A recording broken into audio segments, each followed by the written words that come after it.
हरिओम. पसायदान. योगदा श्री जयगणेश जोशी यांनी केलेले निरूपण. प्रवचन क्रमांक 41. अनुकरण.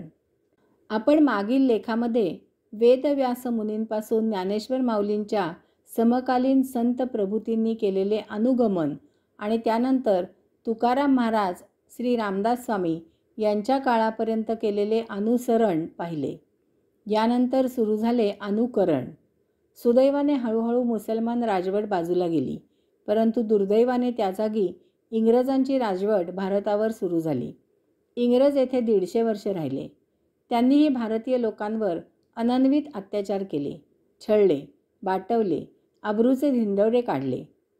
या अशा एकामागोमाग एक अशा 2 परकीय राजवटींपुढे वैष्णव धर्म टिकतो की नाही याची काळजी वाटू लागली. याआधी मुसलमानांनी आणि त्यानंतर इंग्रजांनी त्यांच्या त्यांच्या धर्माचा भरपूर प्रचार केला. गरीब आणि अज्ञानी जनतेला आमिषे दाखवून बाटवले. यामुळे या काळामध्ये अनुगमन तर दूरच राहिले, परंतु अनुसरणही मागे पडले आणि जे आहे ते टिकवून त्याचे अनुकरण करणे सुरू झाले. अनुकरण म्हणजे जे साहित्य उपलब्ध आहे त्याचा अर्थ जाणून प्रवचने, निरूपण, कीर्तन, पुराण इत्यादी माध्यमांमधून लोकांपर्यंत पोहोचवणे किंवा उपलब्ध साहित्याचे आपापल्या भाषांमधून अनुवाद, भाषांतर करून त्यावर पुस्तके, लेख लिहून ते लोकांपर्यंत पोहोचवणे. याचा अर्थ मी श्री ज्ञानेश्वर माऊलींच्या काळानंतर अनुगमन आणि अनुसरण यांच्यामध्ये रेषा आखत आहे असा गैरसमज करून घेऊ नये. तसेच तुकाराम महाराज आणि रामदास स्वामी यांच्या काळानंतर मी अनुसरण आणि अनुकरण यांच्यामध्ये रेषा आखत आहे असा गैरसमज करून घेऊ नये. हा एक ढोबळमानाने मानलेला कालखंड आहे. अनुगमन पर्वात अनुसरण, अनुकरण झालेच नाही असा माझा दावा मुळीच नाही. तसेच अनुसरण पर्वात अनुगमन आणि अनुकरण झालेच नाही असा माझा दावा मुळीच नाही. याचप्रमाणे अनुकरण पर्वात अनुगमन आणि अनुसरण झालेच नाही असाही माझा दावा मुळीच नाही. परंतु हळूहळू बहुतांशी अनुगमन मागे पडले, त्यानंतर हळूहळू बहुतांशी अनुसरण मागे पडले आणि आता प्रामुख्याने अनुकरण करणे सुरू आहे.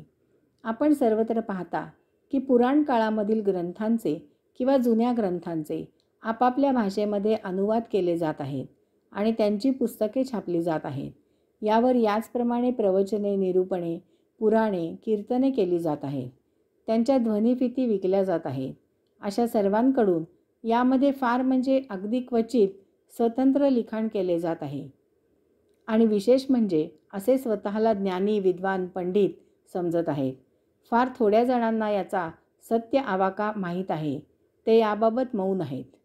याचा आणखी ऱ्हास म्हणजे आता बहुतांशी प्रजा हे जुने ग्रंथ मुखोद्गत करत आहे. त्यांच्या अर्थाचा पत्ता नाही आणि आचरणाचा तर नाहीच नाही. ते त्यातच धन्यता मानत आहेत.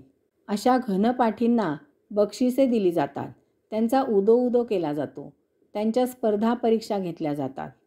काही संस्था जुन्या ग्रंथांवर पोस्टाने आणि आता मोबाईलवर प्रश्न पाठवून त्यांची उत्तरे द्यायला सांगतात. अशांच्या स्पर्धा परीक्षा घेतल्या जातात. अशांना निरनिराळ्या नावाने पदव्या दिल्या जातात. यात ग्रंथ पाहून किंवा तेही न करता एखाद्याला विचारून उत्तरे पाठवणारे बहुसंख्य असतात. माझ्याकडे असे कोणी आले की मी त्याला वाटाण्याच्या अक्षता लावतो. असे महोदय, महोदया नेमकी कोणाची फसवणूक करत असतात? अर्थातच यातही काही प्रामाणिक आहेत. ते खरेच अभ्यास करून, मेहनत करून अशा परीक्षा देत असतात. असे हे सर्व मूळ ग्रंथ समजून न घेता अंधानुकरण खालच्या थराला गेले आहे. आपले ऋषीमुनी ध्यानाला बसताना व्याघ्रासन किंवा मृगासन वापरत असत, कारण त्या काळी अन्य पर्यायच नव्हता. बसल्यावर हाडांना जमीन टोचू नये हा त्यामागे हेतू होता. आता प्राण्यांची हत्या करायला बंदी आहे, त्यामुळे अशा प्रकारची आसनेही तयार करायला बंदी आहे. आणि तरीही काही अंधानुकरण करणारे ध्यानासाठी बसायला येन केन प्रकारे वाघाचे किंवा हरणाचे कातडे मिळवतात. त्यांना याबद्दल छेडले असता सांगतात, आपले ऋषीमुनी अशा प्रकारे आसन वापरत असत. ते काय वेडे होते का?